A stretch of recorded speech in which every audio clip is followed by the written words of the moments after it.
Per clip editing in FL Studio is very easy now. Let's say I chop up this vocal right here and I end it here. Then I can easily edit it. Let's say I make a mistake, I hold the shift button and I can choose where I want to end or begin this. Now let's say I just double click on this and I reverse the sample. You see everything is reversed. Let's say I only want this starting part to be reversed. I hold the Alt button and then double click and now I edit here per clip. So I have this reversed.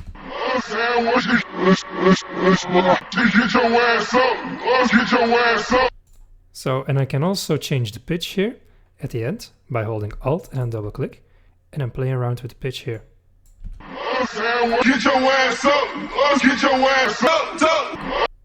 So now with this, we have less clutter here in my workflow.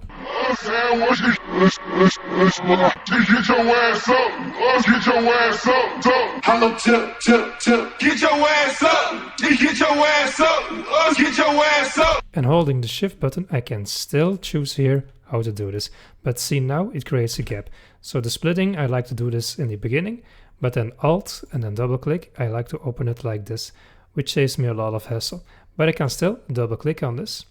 And now, for example, you see this swaps everything. So I still have control over the entire track, but holding Alt and double click allows me to individually per clip edit this.